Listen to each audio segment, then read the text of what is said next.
नमस्ते विद्यार्थियों, मैं Ramswaroop Jakhar Shri Mahavir international school Kishangarh renewal की ऑनलाइन क्लासेज में आपका स्वागत है।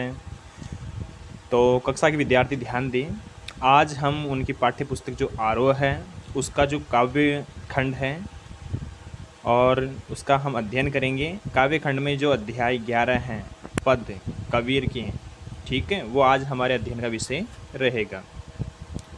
तो देखिए विद्यार्थियों, जो कबीर हैं उनका हम पहले जीवन परिचय देखेंगे, बाद में उन्होंने कौन कौन सी जो रचनाएं वगैरह है वो की है वो हम देखेंगे, और किस प्रकार से उनकी जो काव्य है उसमें क्या क्या देन है उसका हम अध्ययन करेंगे। तो देखिए, कबीरदास का जन्म सन 1398 में वाराणसी के पास लहरतारा उत्तर प्रदेश में हुआ था, ठीक है।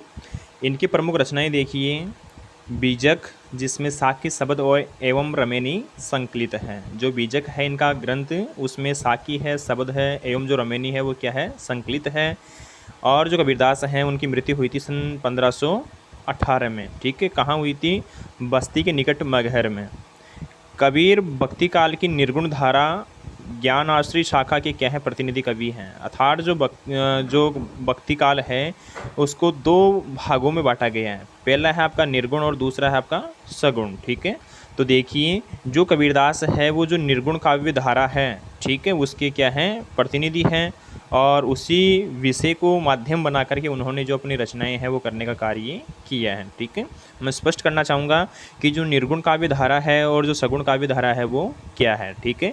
निर्गुण काव्य धारा के जो कवि हैं वो जो ईश्वर है उसको निराकार मानते हैं, ठीक है।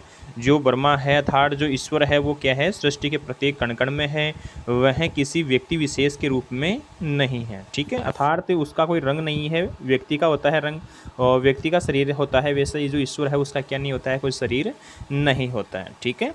तो जो निर्गुण काव्य धारा के जो कवि हैं और जो लोग हैं वो ईश्वर को निराकार मानते हैं, ठीक है। और जो सगुण काव्य धारा के जो व्यक्ति होते हैं, जो कवि होते हैं, वो ईश्वर को क्या मानते हैं, साकार मानते हैं, ठीक है।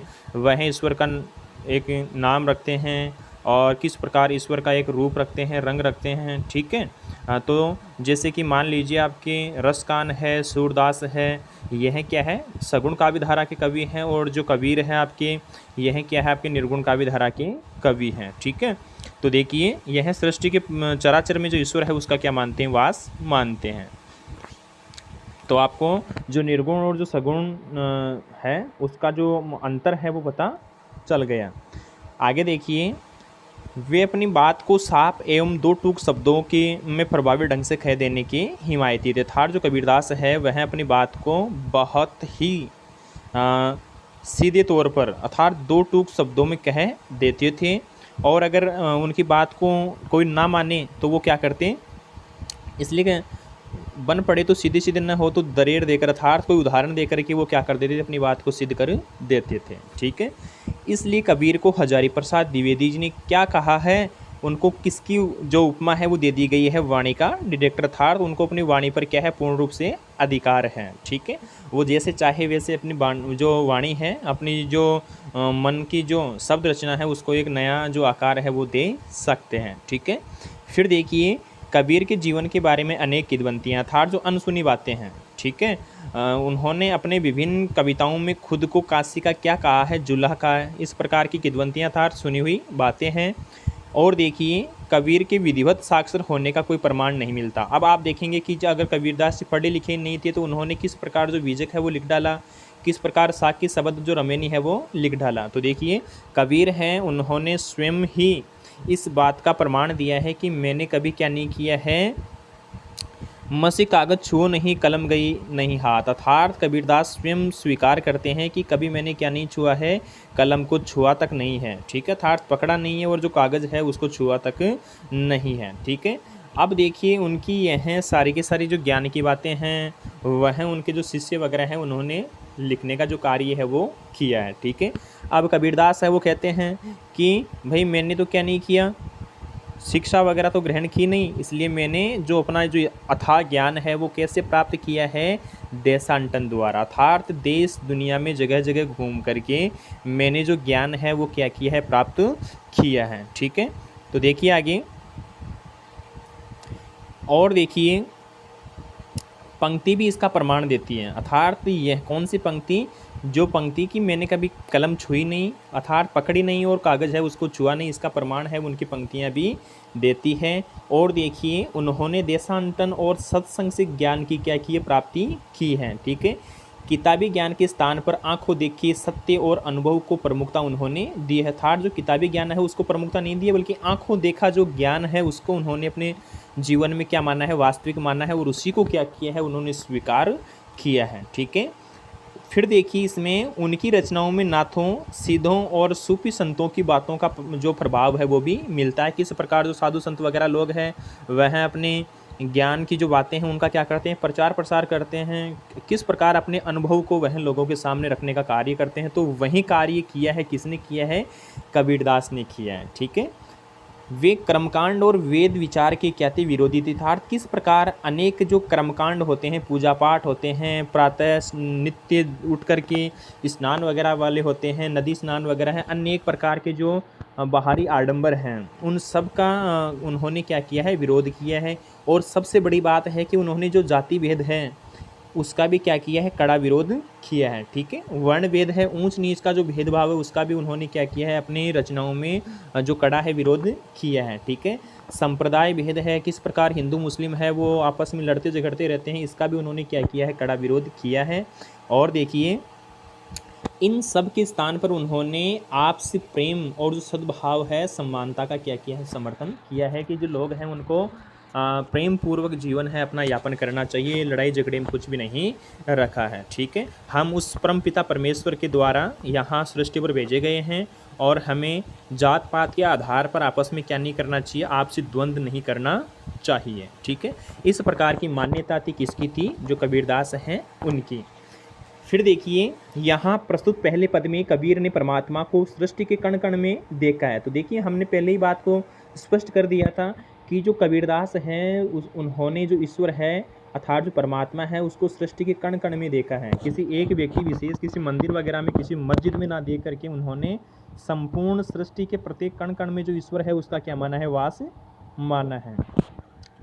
और देखिए जो ईश्वर है ज्योति स्वरूप रूप में स्वयं जो स्वीकार्य था, जो ईश्वर है वो क्या है, ज्योति रूप में क्या है, स्वीकार्य है, तथा उसकी व्याप्ति चराचर संसार में दिखाई देती है। अर्थात उसकी जो मौजूदगी है वह संपूर्ण चराचर अर्थात प्रत्येक सृष्टि के कण कण में क्या है, मौजूद है।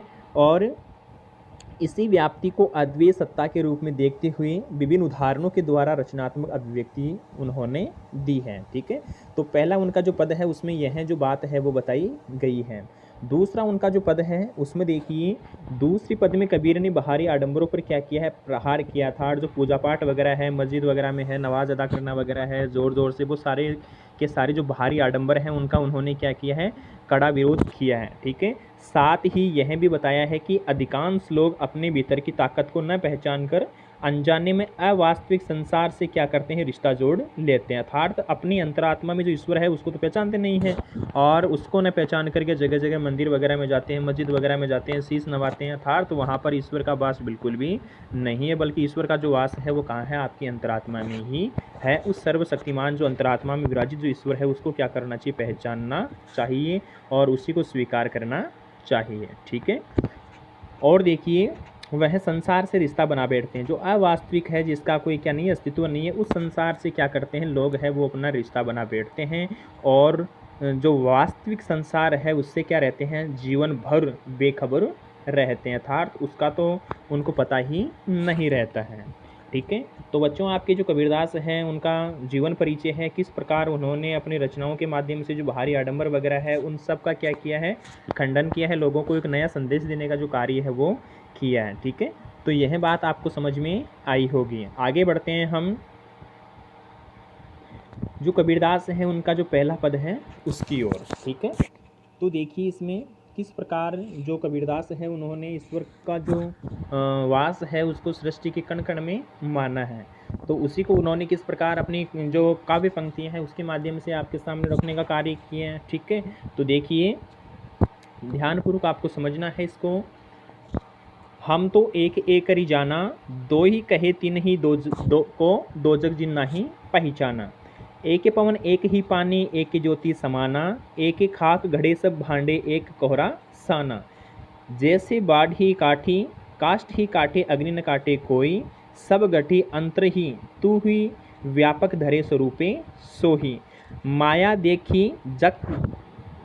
देखी के जग लुभाना, काहे रे नर गरबाना, निर्भय बया कछु नहीं व्यापे कहे कबीर दीवाना। तो देखिए किस प्रकार जो कबीरदास है उन्होंने अपनी जो अभिव्यक्ति है उसको क्या किया है, प्रकट करने का जो कार्य है वो किया है। ठीक है, तो देखिए मैं हर पंक्ति का जो आपके सामने जो भावार्थ है वो रखने का कार्य करूँगा, आपको बड़े ही इत्मीनान से समझना है। ठीक है, तो देखिए इसमें हम तो एक एक करी जाना, अर्थात कबीरदास कहते हैं कि हम तो यह अच्छी तरह से जान गए हैं, ठीक है, कि वह सर्वशक्तिमान जो परम पिता परमेश्वर है वह एक ही है।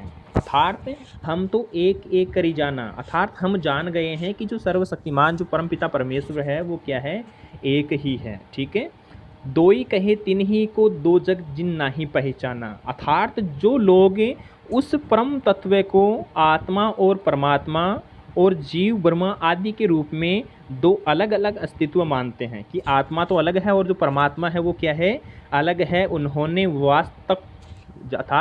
वास्तविक रूप में उस परम जो तत्व है परमपिता परमेश्वर है उसको जाना ही नहीं है। तो देखिए विद्यार्थियों किस प्रकार जो कबीरदास है उन्होंने अपनी बात को इस उदाहरण के माध्यम से क्या किया है, स्पष्ट करने का कार्य किया है। ठीक है, तो देखिए वे ही इस संसार में स्वर्ग नरक का भेद करना जानते हैं, अर्थात दो जो आपका ये दो जग है। ठीक है, अर्थात दो जग का अर्थ होता है नरक, कि स्वर्ग अलग है और जो नरक है वो क्या है, अलग है। कौन से लोग इस प्रकार की बातें करते हैं, जिन्होंने जो ईश्वर है उसको जाना ही नहीं है। ठीक है, वे ही संसार में स्वर्ग और जो नरक है उसका जो भेद है वो आपके सामने करते हैं। ठीक है, ऊंच नीच की जो बातें हैं वो करते हैं। ठीक है, अर्थात इस संसार में उन्हीं के लिए स्वर्ग नरक को क्या माना गया है, अलग अलग माना गया है। ठीक है, तो दोनों की जो पंक्तियां हैं उनका जो भावार्थ है वो आपके चित्र से समझ में आ गया होगा। ठीक है, आगे देखिए किस प्रकार से इस बात को जो कबीरदास है उन्होंने अनेक उदाहरणों के माध्यम से सिद्ध करने का कार्य किया है। कैसे किया है, एक ही पवन एक ही पानी एक ही ज्योति समाना। ठीक है, अर्थात इस संसार में जो पवन है, ठीक है, अर्थात इस संसार में संपूर्ण संसार में जो पवन है वो क्या है, एक ही है। ठीक है, पूरी सृष्टि है उसमें जो वायु है वो क्या है, एक ही है। ठीक है, एक ही पानी और सबके लिए क्या है, जो जल है वो भी क्या है, एक ही है। और संपूर्ण विश्व में एक ज्योति समाना, अर्थात एक ही ज्योति क्या है, व्याप्त है। ऐसा तो है नहीं कि जो हिंदू है उसके लिए अलग पवन है और जो मुस्लिम है उसके लिए अलग है, हिंदू के लिए पानी है वो अलग है और जो मुस्लिम है उसके लिए पानी वगैरह ज्योति वगैरह क्या है, अलग है। ऐसा बिल्कुल भी विद्यार्थियों नहीं है। जो संपूर्ण चराचर है उसमें एक ही तो सबके लिए पानी है, एक ही सबके लिए वायु है और एक ही क्या है, ज्योति था जो प्रकाश है। ठीक है, फिर देखिए एक ही खाक घड़े सब भांडे, एक एक कोहरा साना। ठीक है, अर्थात एक ही मिट्टी से सभी घड़े बने हुए हैं। ठीक है, भांडे हैं उन्हें क्या कहते हैं, जो मिट्टी के बने होते हैं ना, घड़े वगैरह मटके वगैरह, ठीक है, उन्हें क्या कहते हैं, भांडे। अब देखो जो भांडे हैं मटके वगैरह उनको कौन बनाता है, कोहरा अर्थात जो कुम्हार है वो साना अर्थात बनाने का जो कार्य है वो करता है। ठीक है, और उन्हें एक ही कुम्हार ने बनाया है। जिस प्रकार से उस परम पिता परमेश्वर ने हम सबको बनाया है उसी प्रकार जो कुम्हार है वो क्या करता है, उसी एक मिट्टी से जो बर्तन वगैरह है वो बनाने का कार्य करता है। अब वह क्या करता है, सबको अलग अलग रंग देता है, सबको अलग अलग जो आकार है वो देता है। उसी प्रकार ईश्वर ने हमें भी क्या दिया है, अलग रंग और जो आकार है वो दे दिया है। लेकिन मनुष्य वो क्या करता है, भेद करता है। ठीक है, कि मुझे तो क्या किया है, मेरे अल्लाह ने बनाया मुझे, कि जो मेरे ईश्वर है राम है उन्होंने मुझे बनाया, ऐसा बिल्कुल भी नहीं है। ठीक है, अर्थात संपूर्ण संसार की वस्तुएं एक ही उपादान कारण के ही विभिन्न रूप हैं, अर्थात बनाने वाला एक है। ठीक है, वह भिन्नता की प्रतीति मात्र है, अर्थात यह केवल मात्र क्या है, भिन्नता है, बनाने वाला भिन्न नहीं है, हम ही क्या है, भिन्न है, अर्थात अलग अलग हैं। ठीक है। इस संसार का रचनाकार एक ही है। तो विद्यार्थियों आपको ध्यान देना है, बात को समझना है, क्या कहना चाहते हैं कबीरदास की इस संसार को बनाने वाला क्या है, एक है। ठीक है। इस संसार में नाश आदि के रूप में जो परिवर्तन दिखाई दे रहा है वह केवल क्या है, जड़ में है, अर्थात चेतन में बिल्कुल भी नहीं है। ठीक है। फिर देखिए, जैसे बाढ़ी काष्ठ ही काटे अग्नि न काटे कोई, जिस प्रकार जो बढ़ई होता है अर्थात लकड़ी का काम करने वाला जो व्यक्ति होता है वह वन के काट अर्थात लकड़ी को काटता है, वन में उपस्थित जो लकड़ी है उसी को काटता है, अग्नि है उसमें मौजूद उसको वह बिल्कुल भी नहीं नहीं कर सकता, काट नहीं सकता है। ठीक है। अर्थात काठ के संसर्ग से अग्नि की साकार प्रतीति होती है कि जो काठ है अर्थात लकड़ी है उसमें वाकई में जो अग्नि है वो हमें दिखाई नहीं देती, लेकिन किस प्रकार वह अग्नि के पास जाती है तुरंत क्या करती है, उसमें परिवर्तित हो जाती है। उसी प्रकार जो परमपिता परमेश्वर वो हमारे अंदर है वो हमें दिखाई नहीं देता, लेकिन जो ही हम क्या करते हैं उसके खोज में निकलते हैं अर्थात अपने अंतरात्मा में व्याप्त जो ईश्वर है उसको ढूंढते हैं, तो वह क्या करता है अपने आप ही हमारे सामने जो साक्षात्कार है वो उपस्थित हो जाता है। ठीक है। वैसे ही जो शरीर के संसर्ग से चेतन में नाश आदि परिवर्तनों की जो प्रतीति मात्र होती है। ठीक है। फिर देखिए, सब घटी अंतर ही तू ही व्यापक धरे स्वरूपे सो, यथार्थ हर जगह हे ईश्वर तेरा ही क्या है, वास है, सृष्टि के प्रत्येक कण कण में तू ही क्या है, मौजूद है, उपस्थित है, ऐसी कोई जगह नहीं है जहाँ पर क्या नहीं है, ईश्वर नहीं है। ठीक है। तो विद्यार्थियों आपको ध्यान देना है, यह बात पहले ही कबीरदास ने बता दी थी कि प्रत्येक सृष्टि के कण कण में क्या है, ईश्वर का वास है। ठीक है। फिर देखिए, सभी के अंतःकरण और जगत को देखकर जीव माया में मोहित। तो देखो ये किस प्रकार नीचे वाली बात में बताया गया है, माया देखे जग लुभाया काहिर नर गरबाना, अर्थात जो मनुष्य है वो क्या करता है, संसार में जहाँ उसको क्या दिखता है, अपना कुछ स्वार्थ दिखता है, तो वह क्या करता है, वह उसको प्राप्त करने के लिए उसके पीछे पीछे दौड़ता है, उसके प्रति मोहित हो जाता है। ठीक है। इस नश्वर ईश्वर पर यह क्यों गर्व करता है, अर्थात किस प्रकार हिंदू है वह अपने इष्ट पर गर्व करता है, मुस्लिम है वह अपने इष्ट पर क्या करता है, गर्व करता है, स्वयं के धर्म को क्या करता है, वह श्रेष्ठ साबित करने में लगा हुआ है। इस प्रकार का भ्रम है केवल मात्र, यह वास्तविकता बिल्कुल भी नहीं है। ठीक है। फिर देखिए, कबीरदास किस प्रकार स्वयं को क्या मानते हैं, दीवाना मानते हैं, और उन्होंने किस प्रकार की जो यहाँ पर अच्छी सी बात कही है, क्या कही है, निर्भय बया कच नहीं व्यापे कहे कबीर दीवाना, अर्थात भगवान के प्रेम में मस्त हुआ कबीर कहता है, क्या कहता है कि द्वैत से ऊपर उठे हुए, अर्थात द्वैत यानी जो ईश्वर को क्या मानते हैं, अलग अलग मानते हैं, उससे ऊपर उठ करके एवं माया से निर्भय रहने वाले जीव को किसी प्रकार का क्या नहीं है, मोह अर्थात लालच नहीं है। ठीक है। वह मस्त रह करके जो ईश्वर है उसको क्या करता है, प्राप्त करता है, और उसको प्राप्त करने का जो उसके मन में एक उत्साह होता है उसी में वह जीवन भर क्या रहता है, मस्त है, आनंदपूर्ण अपना जीवन है वो व्यतीत करता है। ठीक है। तो मैं आशा करता हूँ विद्यार्थियों आपको पूरा का पूरा जो कबीरदास का पद है वो अच्छी तरह से समझ में आया होगा। ठीक है। अब देखिए किस प्रकार यहाँ पर जो कबीरदास है उन्होंने जो अलंकार वगैरह हैं उनका भी क्या किया है, कुछ एक प्रयोग किया है। तो देखो इसमें किस प्रकार से उन्होंने अपनी बात को सिद्ध करने के लिए जो अलंकार है उनका प्रयोग किया है। जगह जगह आपने देखा है कि यहाँ पर जो आपका यमक अलंकार है, ठीक है, वह भी आपके सामने उपस्थित हो रहा है। जैसे बाडी है काष्ठ ही काटे कोई, उदाहरणों वगैरह के माध्यम से आपने देखा था ना अभी कि किस प्रकार जो बढ़ई है वो क्या करता है, जो लकड़ी है उसको काटता है, उसमें व्याप्त जो अग्नि वगैरह है उसको नहीं काट सकता। ठीक है। जो आपका अनुप्रास अलंकार है वो भी है, जगह जगह आपने देखा है किस प्रकार अंत्यानुप्रास अलंकार का क्या हो रहा है, यहाँ पर बार बार जो प्रयोग है वो हो रहा है। ठीक है। और इसमें जो वर्ण वगैरह है उनका भी क्या हो रहा है, दोहराव हो रहा है। जैसे आपके क वर्ण है, ए वर्ण है आपका। ठीक है।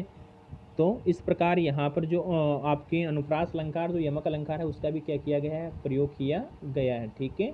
और एक एक खा कोहरा साना में जो देखो रूपाक्ति अलंकार, अर्थात किस प्रकार एक बार जो बात है उसको दोहराने के बाद में वापस उसको क्या किया गया है, दोहराने का जो कार्य है वो किया गया है। ठीक है।